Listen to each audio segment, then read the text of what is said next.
Redux is predictable state container for JavaScript apps. It's like Flux, but there's only a single store. And you implement changes through using reducers to compute the next state of the store. So the basic Redux flow is the store dispatches an action, or more specifically, a view dispatches an action via the store. Redux will run through any middleware. This is the place where our async flows get to run through these middlewares. They get to intercept the action, the current state, and then do something. So they can delay, they can just let it run through completely. Then finally, the root reducers they receive the action, and then they can compute the next state of the store. You can compose reducers in multiple ways. Normally you have a reducer which namespaces are part of your store.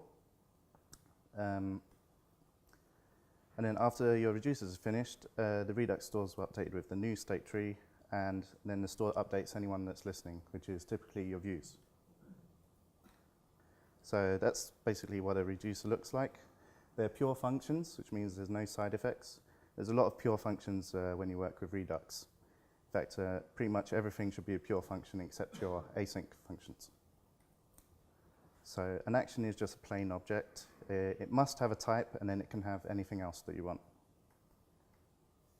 And you typically see them shortened to the shorthand property notation, where the key and value is the same name. An action creator is just a function that basically returns this object. And that's how you'd that's how you dispatch an action through the store. So async actions. Redux out of the box will only support synchronous actions. You're going to have to use some middleware if you want to do any asynchronous. So what I'm going to talk about in this talk is redux-thunk, redux-promise, and redux-saga. There are some other ones, but I'm just going to talk about those three. So Redux has the apply middleware function, which is what you use to set up your Redux store with the middleware. So there's an example of setting it up with thunk. Okay, so now we're going to go through the individual examples. So redux-thunk, this is the easiest one to understand and get your head around, because there's not that much new to learn about. So this is recommended and referenced quite a lot in the Redux docs. I think it was made by Dan Abramov as well. You create action creators that return a function instead of an object. So your action creator function returns a function that gets injected with the dispatch function plus get state, and then you're free to do whatever you want within that function. So within this example in the code, my first thunk, we return the function, gets the dispatch and the get state functions, and then we're free to do multiple dispatch calls within there. And then these actions are treated just like any other Redux action. So a more real example thunk. Here we've got an action creator called submit comment, which is passed in message and user ID. Return our function, which is injected with dispatch and get state functions. We dispatch an immediate function to say the comment form submitting with the message. We do our asynchronous fetch, which is using the new fetch API. This returns a promise. When that promise resolves, we check the response. If the response is OK, then we'll go and try and get a JSON response of that. And then if that works, then we'll dispatch our add comment function. So this is the resolved comment, which has message, user ID, and the comment ID. Otherwise, we can dispatch like failures. And then it's always good to catch errors in case of a network failure, because a lot of people miss this out. So at testing thunks, typically you need to mock a lot of things. You need to mock the Redux store, you need to mock the Redux, mock the middleware. You can mock the store using Redux mock store. And then for your async requests or any libraries that you want to mock, you can use Syn.js or if you want to mock specifically HTTP calls, you can use knock. So there's actually quite a lot of effort involved in testing redux-thunk, and then you can see this link if you want to see some more examples of that. So now I move on to redux-thunk demo. So I put together a small application. Let me find it. Yeah. Okay, so I basically recreated a little Twitter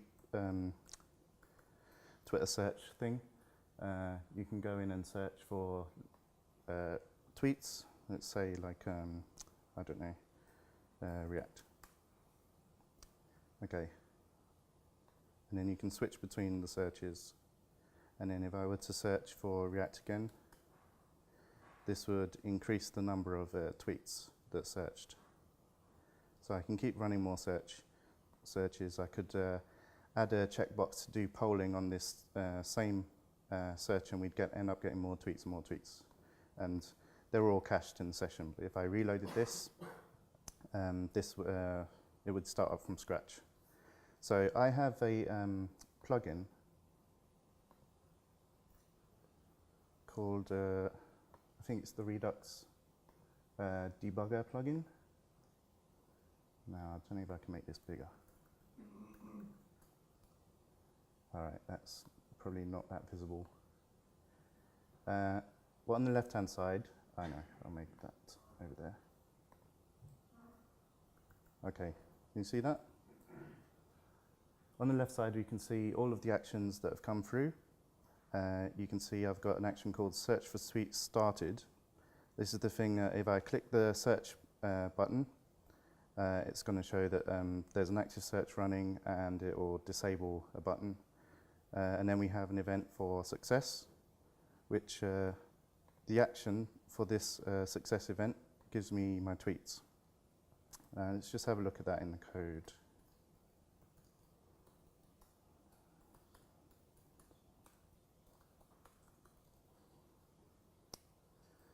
All right, here we are in the editor. Now for redux-thunk, what you're doing is you're creating your asynchronous action creators. So this is the one that we're interested in here.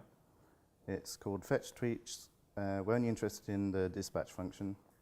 We dispatch the search for tweets as started with the search text, and then we call API search, and then API is just some little library I wrote that just wraps a lot of the fetch logic.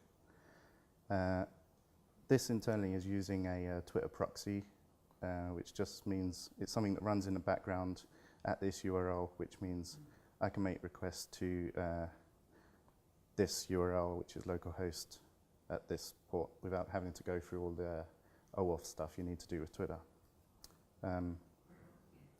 So back to actions. Okay, so when this API search returns a promise, which when resolves, we're given the tweets, and then we dispatch search for tweet success. And the reducers for these, there's three reducers, but you can see at the root level, we've got tweets and we have searches. Here's where we handle all the started, success, error, and all of that. And then when we've actually got some tweets, the tweets part of the state, we're just interested in this event and creating an object. This is not an array of tweets. We're creating an object so that we can index by the tweet IDs, because that's useful later on, especially in big apps. So that's the redux-thunk demo. So pros for redux-thunk. It's easy to understand, easiest to understand from my opinion out of all of the ones that are on offer.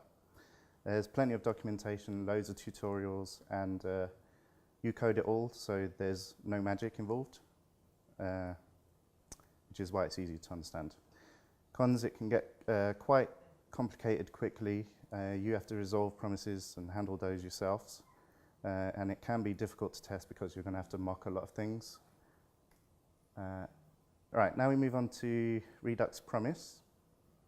So this is what they call a Flux standard action compliant promise middleware for Redux, which is very complicated. But basically, it's just saying your actions have to have these type of things. So you need the type, which is common for all Redux actions. You specify a payload field. The payload field can either be a promise, it can be the data that's resolved from a promise, or the error from a promise. Error, which is an optional Boolean flag, and then meta, which is where you stick everything else.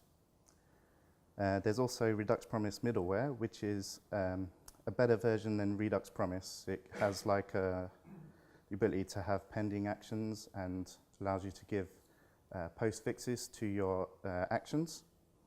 So for instance, with redux-promise, I want to go and say fetch something. I'd set my payload to API fetch something.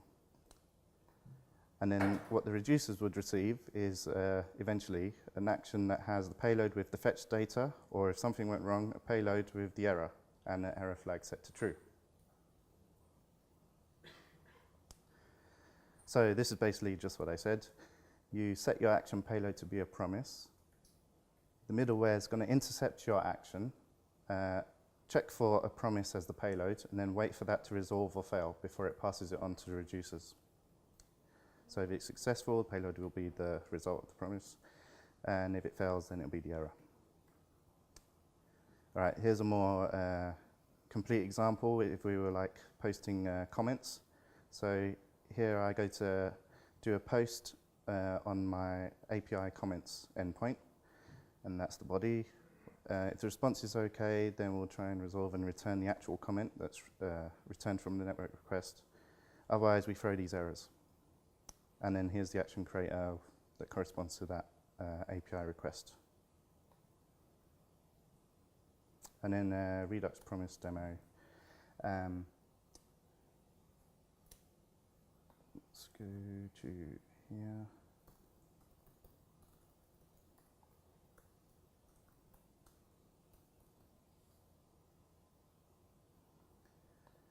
Right, so this is just the same thing, just in code again. We've got our fetch tweets action, but this time the API. The payload is in the API search function that's called. And you can see it resolves the same way in here. If I open the DevTools again, just put that on the bottom, search for React. Where's it gone? Okay, we get search for tweets started and then search for tweets, but now this time, search for tweets has the payload as being the actual data and there's no error field. If I was to go and stop this Twitter proxy thing from running and then do like another search, we get failed to fetch. So here we've got the same search for tweets started again, action, and then the same search for tweets action that's passed through, but this time there is a Boolean that says there's an error and the meta contains the error. Sorry, the payload contains the error, although you can't see it in there. And then finally, okay, pros and cons of redux-promise. This is quite easy to understand. It can result in less boilerplate code. You get simplistic action creators. However, this has the least amount of documentation to it, and it also assumes that you're going to use some other library like Redux Actions, and you may even still require redux-thunk. So, in my opinion, it's not that not really worth pursuing. And if you were going to go down the redux-promise route, you're better off with redux-promise middleware, which does things slightly better. As I said, you can have like the actions with the suffix that tells you whether something's an error or it succeeded. That's all. And you also get pending actions for free.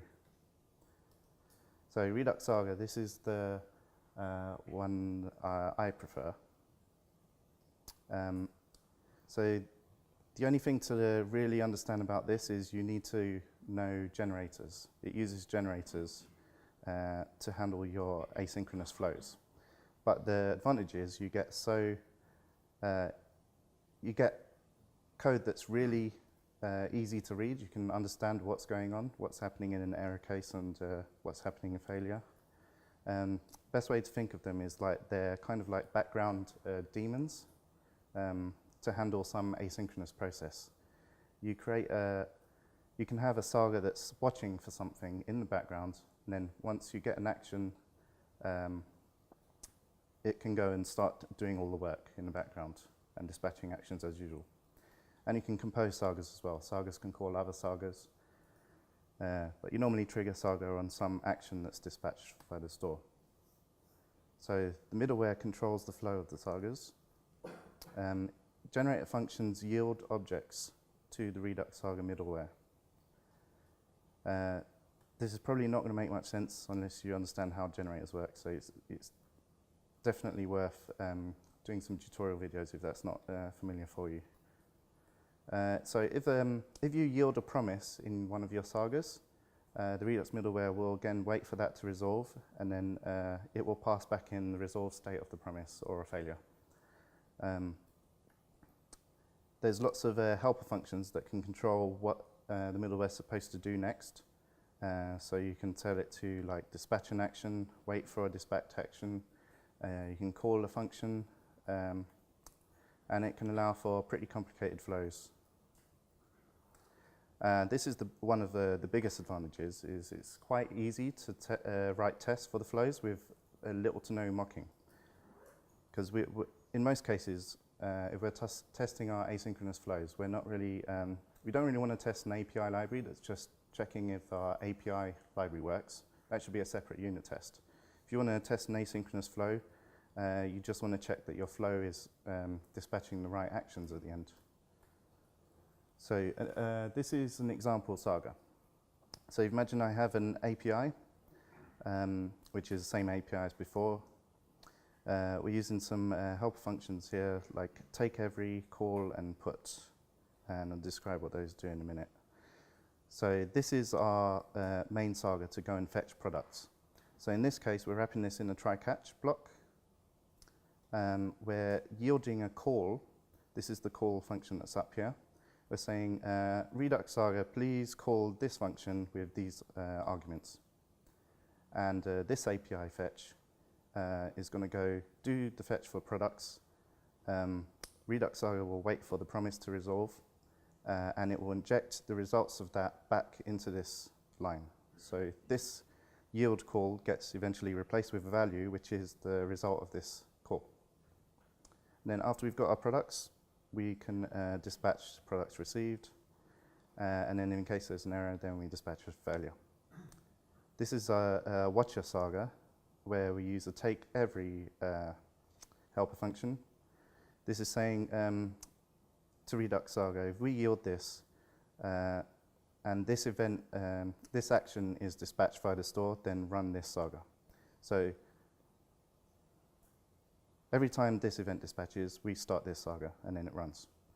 And then the same thing, we can have that for create product, and then watch create product. And then what you have is your root saga, which is where you start off all of the watchers, basically. So here in this fork call, we're just basically saying start these two watchers, which is watching for this action, and then that one's watching for something else. Now this is the example from the documentation about how you'd write a test for these sagas. So in here we're using call and put. So call is the function that goes and says, Redux Saga, call this function for me. And then put is a helper function that says, Redux Saga, go and dispatch an action for me. Put this action through the store. So if we were writing a test for this saga, we create an instance of the saga. So that fetch products example from before, we're just basically calling it. And remember, this is a generator function. Generator functions return an iterator that you can use to step through all of your yield statements. So our first test is saying iterator next.value, which is the first yielded statement, is supposed to equal deep equal to this. Now if you look at this line, this is saying this is a call statement, the same call statement that we have from the Redux helper functions, which is saying call API fetch products. Now the reason you can do this is because this call API fetch products is just like an action creator itself. It returns an object. It's not actually doing anything. It's an instruction that is being sent to redux-saga to say, go do this. So from the first step in this function, we can assert that it's an instruction to go and do this. And then what you can do is then create a fake response. You tell it to step through the next one, passing in the products, and then you assert that your async function, your asynchronous flow has dispatched the correct action, which in this case is supposed to be a put statement. Remember, put statements are saying dispatch an action. And so here we're saying dispatch that we've received the products, and these are the products we received. That's why it's so easy to test sagas. So last step, which is kind of redundant, but here it is. We search for React again, and I get failed to fetch because I stopped the thing running.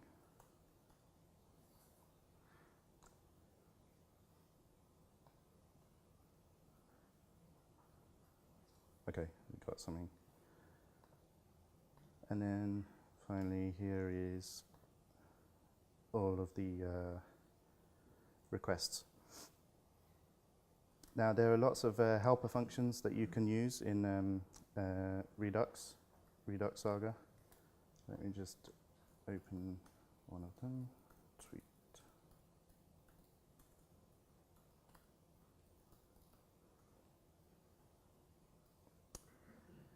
Okay, now you'll notice that our actions file has only the synchronous actions. We have no funny actions here going on. These are all pure functions.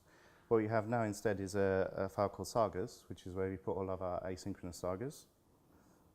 In this example, we've got fetch tweets as our worker saga. Again, we're doing the call to search. We dispatch that it's successful with the tweets, or if there's an error, then we dispatch an error. And then we have a watcher for searching for tweets. Now, if you notice on this line, I'm using take every, which is saying listen for every type of this event.